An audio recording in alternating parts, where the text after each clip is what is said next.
There is no stopping Melissa now. Melissa, congratulations, man. You literally saved your life.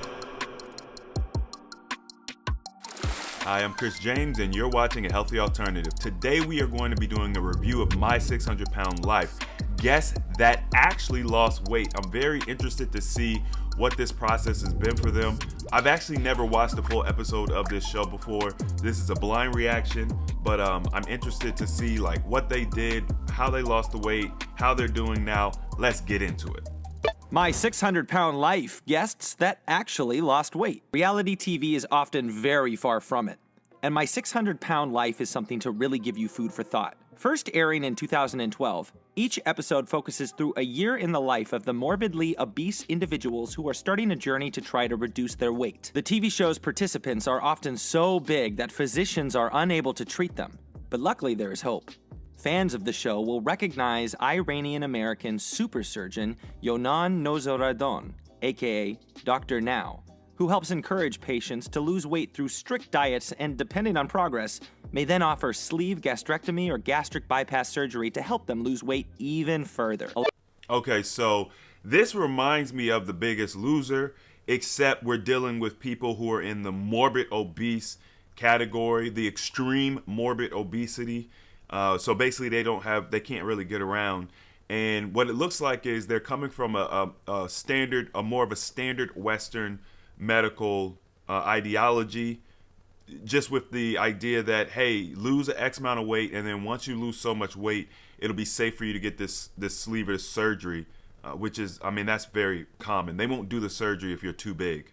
A lot of the time, these interventions not only help to improve their lives, but also save them. So just how difficult is it to lose weight? Well, we learned from the show that the problem with weight loss isn't just a physical one. For the majority of participants, we discovered that their need to feed stems from emotional or psychological trauma, or something even more intimate and sinister. There is a clear link between childhood trauma and addiction to drugs and alcohol, which is also the same deal with food addiction. For some, it's interesting they make that point, because that is what we have found as well. Like in our practice, when we deal with different people in the community, almost always they're dealing with some type of childhood trauma, which it just sounds cliche and it's like, oh, childhood trauma. But it really is important to understand how the mind develops and how we interact in this world based on the stressors and the environment we had as children. It really does make a huge difference. It's not something to scoff out or just ignore. So that's a good point. Overeating was a coping mechanism or used for comfort. Some of the participants have even benefited from their big body frame through fat fetish websites, which may discourage them from losing weight. Another reason is that a lot of people on the show have no idea how much they weigh until they meet Dr. Now. Most common bathroom scales don't measure. That is extremely common as well. A lot of times people will avoid understanding how big they are, how much weight they've gained, because there's shame that is associated with that. It's like, if I don't get on the scale and I don't look at what that number is, I don't really know. So someone could say, well, what's the biggest you ever gotten? And they're like, I don't know. Honestly, I never really got on the scale. I think that's dangerous, because at the end of the day, if you're creating a plan from A to Z, and you need to lose 200 pounds or 300 pounds in this case here, You have to know where your starting point is. Not only is it important to be able to have that information so you can go back and look at it later and be proud of yourself, and also just kind of show people your journey. It's going to be great to help other people. But as you are losing weight, you drop that first 100 pounds. It is very motivational to be like, I lost 100 pounds, right? I lost 200 pounds. And if you never know where you're starting, it's hard to know exactly where you need to be. Okay, so I think that's extremely important. Over 300 pounds. But Dr. Now has a scale that can go up to 900 pounds. Without knowing your actual weight, you have no way to really measure progress. So even for Dr. Now, who has performed over 2,000 weight loss surgeries and specializes in super morbidly obese patients, the challenge of helping these individuals to lose weight is a difficult one. Weight loss surgery is no quick fix. And as Dr. Now has repeatedly mentioned over and over, Only through adhering to diet and exercise programs will participants yield results. Dr. Now even encourages the show's guests to lose weight before surgery to reassure him that they are determined in their weight loss journey. So which guests managed to shed weight in success? Well, in today's video, we are going to look at some of the biggest losers of the show, which would technically make them winners too. Melissa Morris. Melissa was the first person to ever feature on the show, and thankfully she has come a long way from her past self. She featured in a recap episode that showed how her weight has fluctuated over the years. But if you look at her Instagram today, she is almost unrecognizable. For Melissa, she always dreamed of having kids, and it was something she desperately wanted. In an interview with TLC, the channel that broadcasts My 600-Pound Life, she stated that a doctor told her that the chances of her having kids was at a mere 2% due to her obesity. Against all odds, however, she finally became a mother on May 1st, 2010, giving birth to beautiful Alona. Today, she is now the mother of 3 more, according to a post on her Instagram. Melissa is proud of how far she has come and speaks publicly about how she managed to lose weight, including going to Weight Watchers, concerts, basketball games, and most importantly, her duties as a mom, which probably keeps her on her toes. There is no stopping Melissa now. Jalen Whitworth in season... Melissa, congratulations, man. That is, you literally saved your life. And it's crazy because, you know, doctors will give these percentages and these numbers about whether, you know, you have a X amount percentage of survival, you have a X amount percentage of dying. The reality is we are in control of our own destinies. We have the ability to change our direction in life. That is part of our free will. So it is important to understand that when you're getting these numbers from the doctors, if they're low and you want it to be high, if it's high and you want it to be low, you have the ability to impact that. And I think she showed that right here. And now she's been able to have children. And congratulations. That is not a small feat at all. Her success is probably really what launched the show. And I bet you, and this is just me knowing people, I bet less people have been successful than have actually been successful. And they don't really talk about like what methods these people are using besides, you know, diet and exercise. So I'm assuming she had a really rough fight losing that weight, but congratulations. In 2 of the show, we learn about Jiaolin and her unsupportive and manipulative husband, whose only priority was his fetish over Jiaolin's body. Jiaolin fortunately ditched him, though they share joint custody of their daughter. In a recap episode, we see Jiaolin get candid about her emotional well-being and admitted to being depressed and lonely. She admitted that she had to fight cravings for sweets after her divorce because it was so stressful. But even though she faced so many challenges, she was able to find the strength to move forward and get back control in her life. After a lot of weight loss, Jiaolin got skin removal surgery and got back into the world of dating after gaining back her self-confidence.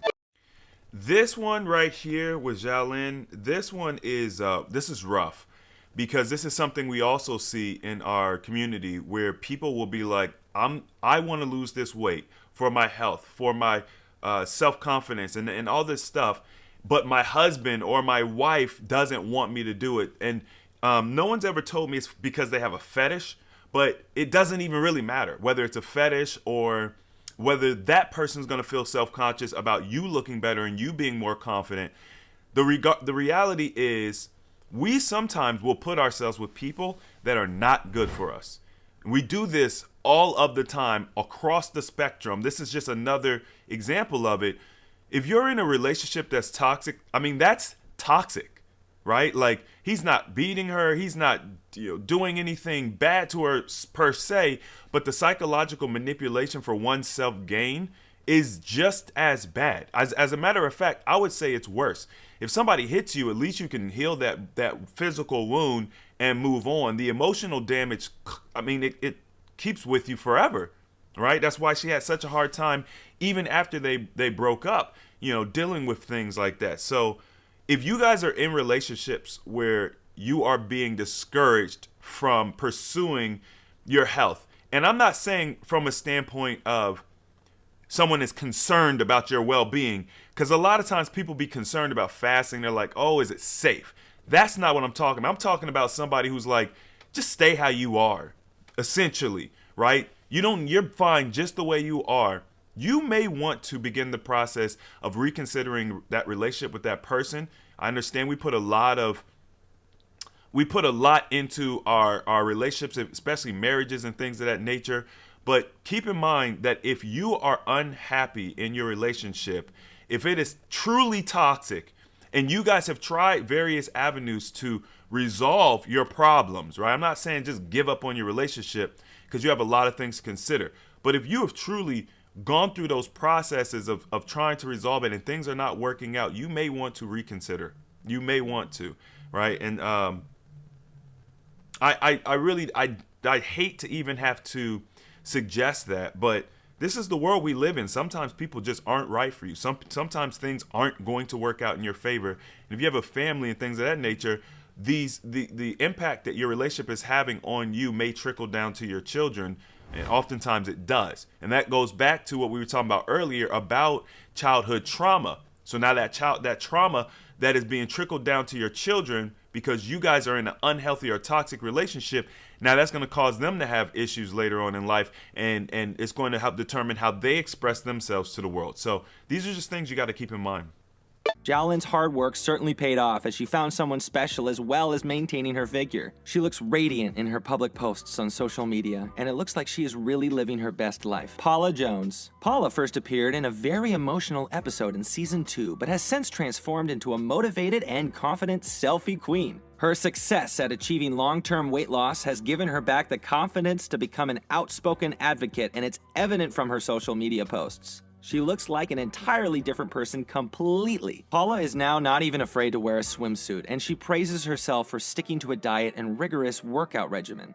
Even though Paula has faced many challenges on her journey, including painful kidney stones and obesity claiming the lives of her friends and loved ones, Paula has vowed to help others on reaching their dreams too. Amber Rachdy. Out of all of the participants on the show, Amber is definitely one on the... All right. One thing I've noticed with this, first of all of these participants are winners because they have added years onto their life, right? When you are dealing with that super obesity range, you literally could, you could pass at any moment. So these people have added years, if not decades, onto their life. Now, that said, there is a vast difference between the results that they're getting. And once again, I don't know exactly what they're doing, but a lot of this looks like traditional weight loss, especially with a lot of them getting loose skin removed and stuff. These results are good for extending the lifespan, and they're not great aesthetically, okay? And that's not a shot, that's not shade. The thing is, if you're going to do something, if you're going to put yourself through this, why not do it in a way that is optimal? Why not get the most out of your effort? With fasting, especially when you're utilizing, juice fasting, water fasting, and dry fasting, these methods are going to give you optimal results. If you hydrate yourself really well and you really commit yourself, when you're this big, you're talking about years of work, right? You're talking probably 2 years or maybe more of work. But when you commit yourself to that process, you could get out of this where you have minimal loose skin. These are extreme examples. This is the upper levels, right? So there's going to be some skin disfigurement for sure, but I think that because of the dynamic nature of the body and how amazing the body is, I think that you can still get similar results to people who are in the traditional, obesity range without having to worry about loose skin. Now, it's probably going to take you a few extra years to get the loose skin off, right? I'm not going to lie about that. But to not have to worry about getting that surgery, because that surgery is dangerous, just like any other surgery, right? Loose skin surgery, you could still die from that too. Any surgery, anytime you go under a knife, there's a potential of you passing away. So if you guys are out there and you are dealing with this much weight to lose, I think fasting is ultimately going to be your best option. Especially if you want to get, because a lot of these people, they did get out of that super obesity range, but based on their before and afters, they're still in a obesity range. I don't think I saw anyone that went from super obesity to like just being overweight or even an average size. I think they're still in an obesity range. And once again, they added years onto their life. But I mean, why not just keep going? Why not just go to the umpteenth level with it? Get back to an average size and really become healthy. And one of the ways that we as a community help to promote this is through our challenges. We've got our 21-day fasting challenge coming up here.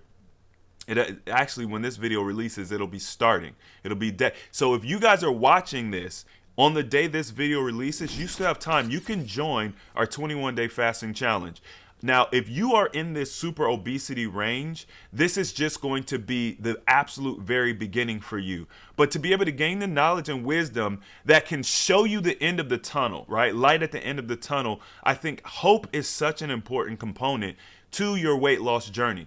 A lot of people at this size, they feel hopeless, right? I mean, just imagine all of the things that people in general, when we talk about like depression, anxiety, self-esteem and all this stuff, people who are beautiful experience this.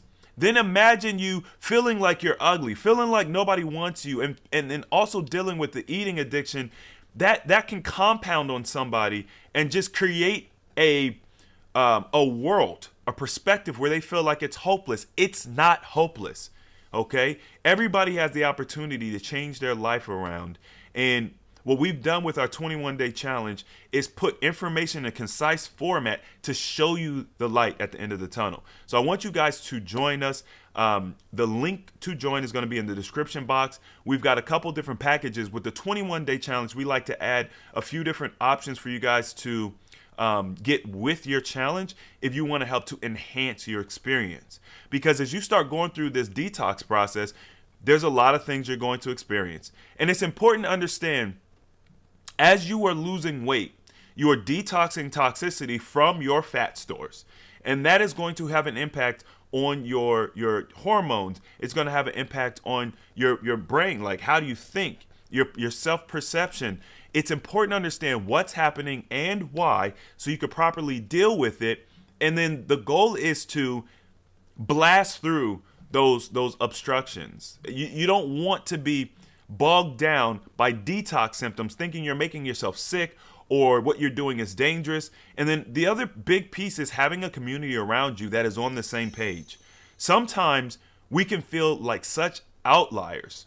We can feel like the black sheep of the world. Nobody understands what I'm doing, what I'm going through, or anything of that nature. And the reality is, more people understand your situation than you could ever imagine. Not only that, sometimes there are people out there where you could immediately say, man, their situation is worse than mine.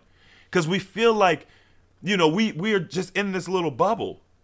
It's our little bubble. Nobody else exists there.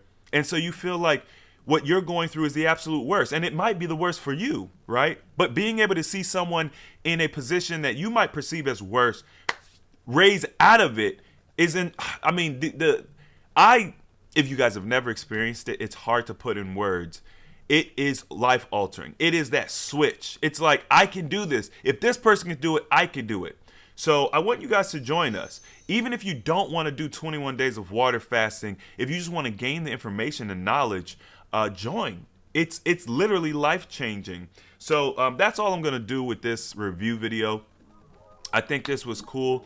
Let me know if you guys enjoy the review videos. Well, you have kind of let me know, which is why I've been doing them. But feel free to put in the comment section maybe some videos you guys want me to review. Don't forget to like the video if you haven't, share it, and subscribe. And as always, the application of knowledge is power, and I will see you all next time.